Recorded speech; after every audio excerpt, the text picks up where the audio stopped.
Welcome to Safeti School, where we crunch down health, safety and environment learning into simple bite-sized snippets that you can use for your business or your career, helping you improve your knowledge, boost your performance and maybe even providing some inspiration. Let's get started.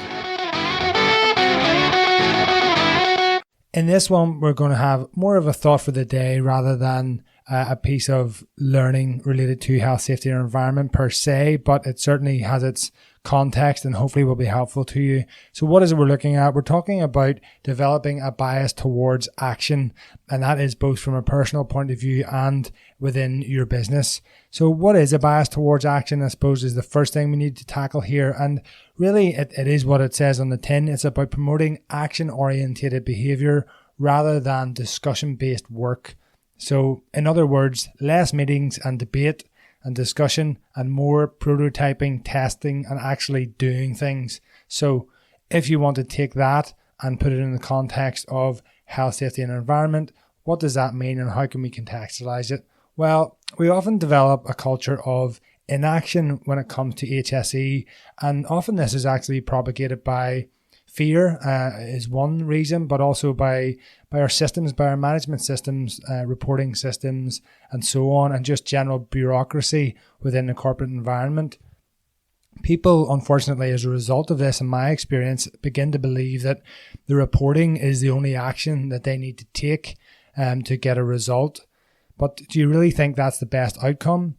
I certainly don't, and this is something that I learned myself and wasn't happy with during my own experiences when managing health and safety within a corporate environment.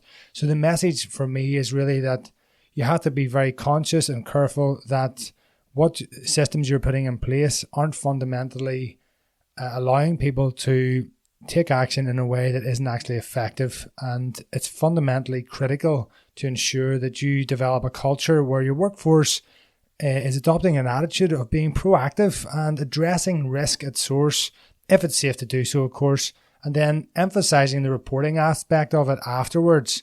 So it helps to provide context to them, of course, as to why both of those are important within your business.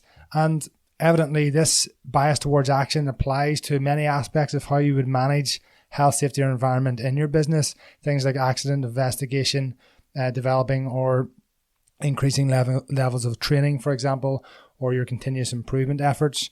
You know, everything is really based on, in terms of effectiveness, how action-orientated you are. So that's really the crux of it for this message, this thought for the day on this Monday, is just to think about how action-orientated your systems and your people are currently, and can you improve that? And hopefully you can use this podcast as an instigator, as a motivator to start a discussion and help you improve and encourage everyone to step up to the plate and take responsibility for health, safety and environment collectively. And just before I go, I'm going to leave you with a couple of thoughts on a bias towards action from none other than Jeff Bezos, the founder of Amazon, of course. A couple of things that he touched on in one of his communications based around taking action. And they were, first of all, that most decisions are reversible.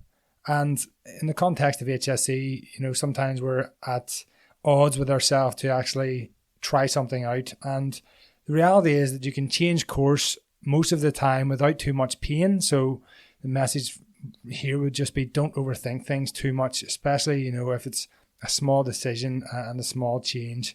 The second thing is that you should make decisions earlier than when you think you should make them. So if you have, Jeff Bezos says, 70% of the information you wish you had, then that's the time to make a decision.